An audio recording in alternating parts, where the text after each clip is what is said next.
C'est sur les contours de la roche d'une grotte oubliée de Dordogne que se trouve la plus ancienne illustration narrant les exploits d'un homme face à un taureau. 3 dessins datant de 23 000 avant Jésus-Christ et montrant la chasse fatale à l'homme et à l'animal.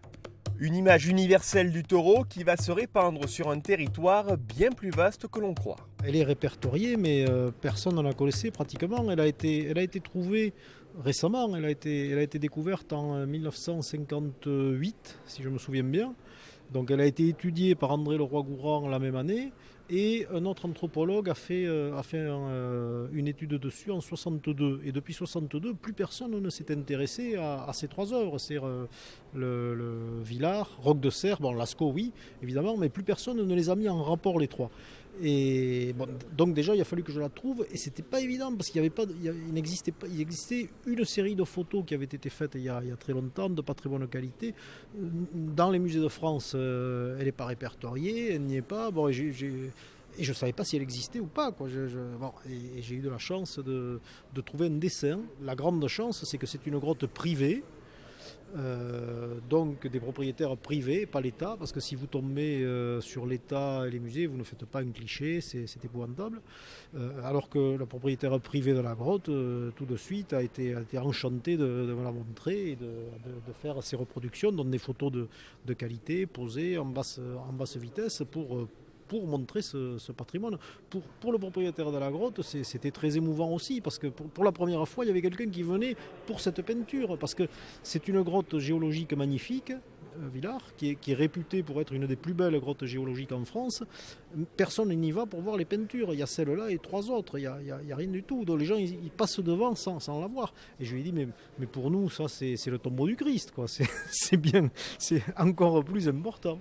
La grotte de Villars, c'est donc le point de départ du film écrit et réalisé par André Viard, Tauromachie universelle.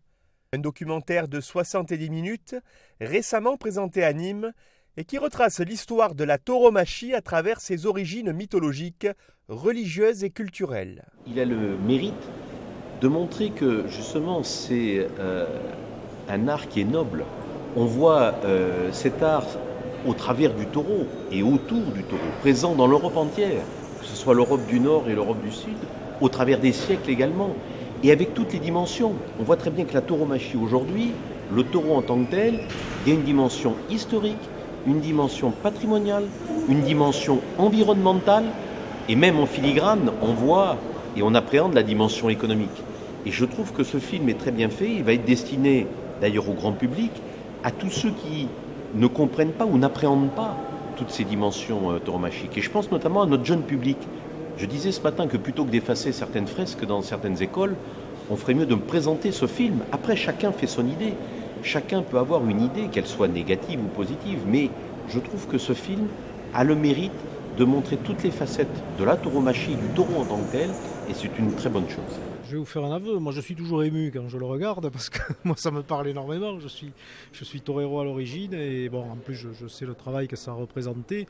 Moi je trouve la fin très émouvante parce que ce sont des images modernes et on voit bien sur le visage des toreros, on voit les sentiments qu'ils expriment, quoi. Et on voit la bonté, on voit la générosité, on voit leur joie simple et profonde. C'est-à-dire, je pense que les dernières images montrent bien ce qu'est un torero, quoi. C'est un héros simple, c'est quelqu'un de simple.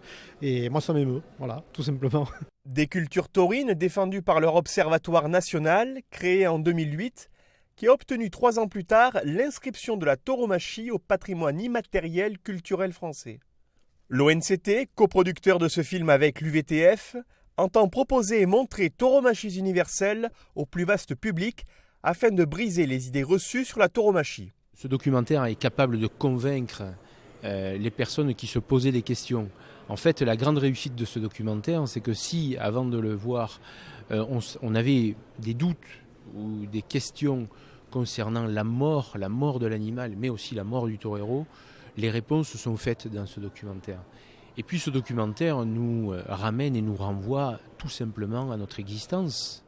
Un travail qui prend ses sources dans le mythe du taureau, un ouvrage qu'avait édité André Viard il y a 20 ans et qui recense toutes les traces de la présence du taureau, de son combat ou de son sacrifice par l'homme à travers les civilisations, en Europe, dans le bassin méditerranéen et au Moyen-Orient. C'est vraiment un travail extraordinaire d'André Viard parce que remonter aussi loin et surtout compiler toute cette somme d'informations, parce que par bribes on peut avoir quelques bribes d'infos, de connaissances, mais là c'est une somme de travail colossale et je crois qu'il faut vraiment le féliciter. C'est un documentaire qui est beau et qui non seulement est beau mais utile aussi, puisqu'il sera vraiment utile à la défense de la tauromachie.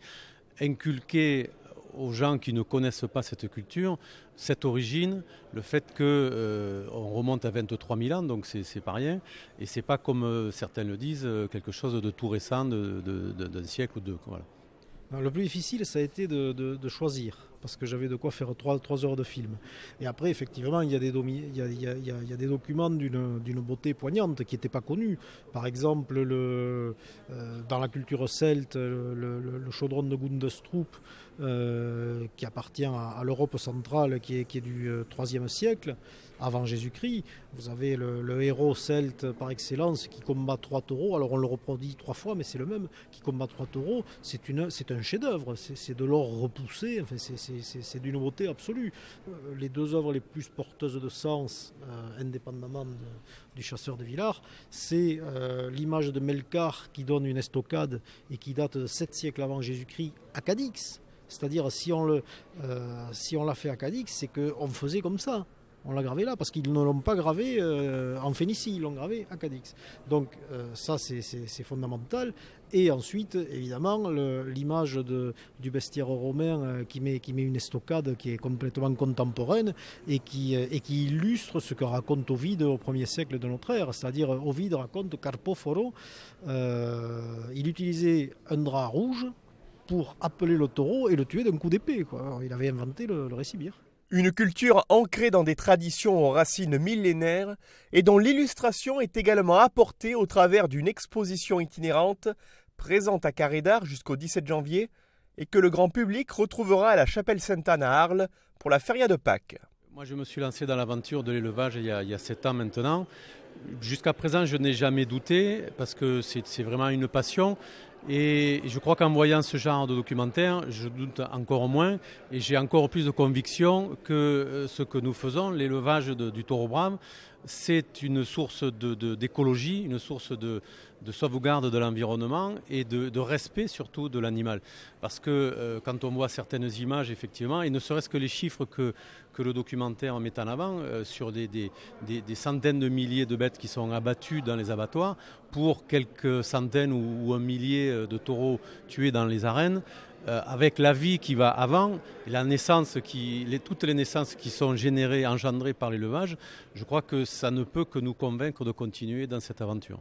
Si on nous parle de la cruauté de la tauromachie, regardons dans quel contexte elle se développe. C'est-à-dire, regardons quel est le sort fait à l'animal au niveau mondial et comparons avec ce qui se passe pour le taureau. Et on s'aperçoit que le taureau est l'espèce la plus privilégiée dans le traitement qu'on lui réserve. C'est un animal auquel on a permis de conserver sa nature primitive, la sauvagerie, l'agressivité, que l'on préserve dans des domaines qui sont paradisiaques pour lui, avec un respect immense.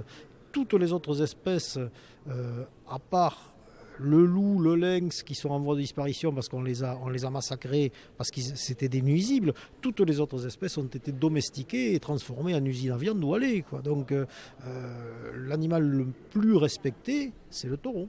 Vous savez, j'ai eu la chance, en tant qu'élu à la ville de Nîmes, d'aller embarquer les taureaux, comme on dit, et donc d'aller visiter un certain nombre d'élevages. Quand on voit ces taureaux élevés avec cette dimension environnementale, la qualité de vie, entre guillemets, qu'ils peuvent avoir, et qu'en contrepartie, on voit certaines images qui sont ce qu'elles sont dans certains abattoirs ou autres, je trouve qu'il y a une certaine forme d'injustice. Et quand je parlais tout à l'heure de dimension environnementale, on voit que derrière ces élevages de taureaux, il y a aussi une protection du patrimoine naturel. Quand on voit ces champs dans le sud de l'Espagne, où le taureau est élevé, c'est quelque chose d'extraordinaire. Et d'ailleurs, on le vit avec une certaine émotion. Je crois qu'on ne peut pas ressentir à 100% ce qu'on peut ressentir quand on voit une course quand on n'est pas allé à la source, c'est-à-dire chez l'éleveur. Il y a la dimension économique liée au spectacle, liée à tous ces gens qui viennent visiter nos villes parce qu'il y a la tauromachie. Mais il y a tous ces métiers qu'on oublie et qui vivent et qui travaillent et qui sont conçus au travers du culte du taureau. Et ça, c'est aussi très important. Une culture défendue par des députés et sénateurs, mais également dans l'arène du Parlement européen, où les attaques en direction des éleveurs de taureaux braves sont clairement ciblées. Car derrière la question de la tauromachie, c'est aussi un mode de vie que certains souhaiteraient modifier. Il y a une commission interparlementaire qui est présidée par Harlem Arlex à l'Assemblée nationale, avec le Sénat, où siège d'ailleurs mon ami Jean-Paul Fournier, mais également au Parlement européen. J'en discute souvent avec mes collègues espagnols, mes collègues portugais, parce que très peu sont quand même sensibles à l'Europe au jour d'aujourd'hui, il faut être honnête, à la culture tauromachique. Mais il est important de défendre toutes ces traditions qui ne sont pas que des traditions locales, on en parlait ce matin, c'est des traditions beaucoup plus générales. Mais quand on parle de la tauromachie, on pourrait parler de la chasse à courre, on pourrait parler de la chasse au coq de bruyère, mais dans ma région, ma circonscription européenne qui va de Nîmes à Bordeaux, on pourrait parler aussi du foie gras, qui est une culture et notre patrimoine gastronomique. Et j'ai les mêmes qui sont en face de moi sur le gavage des oies, le gavage des canards, et qui combattent aussi la tauromachie. Mais encore une fois, moi je peux comprendre, et j'insiste là-dessus, je peux comprendre des gens qui ne supportent pas ces traditions. Ce que je demande simplement, c'est le respect. C'est ni plus ni moins. On a vu des fresques, on a vu des tableaux, on a vu toutes ces cultures ce matin au travers de ce film encore. On ne peut pas, je dis toujours, prévoir l'avenir si on oublie nos racines. Et quelque part, la tauromachie dans l'Europe, ça fait partie de notre racine, de notre patrimoine et de notre histoire. Une image et une communication taurine qui vont se répandre désormais aux quatre coins du monde, en français, en anglais et en espagnol. 65 ans après le film La course de taureaux, réalisé par Pierre Bromberger, Tauromachies universelles apporte une nouvelle légitimité à des cultures taurines en quête d'une meilleure visibilité.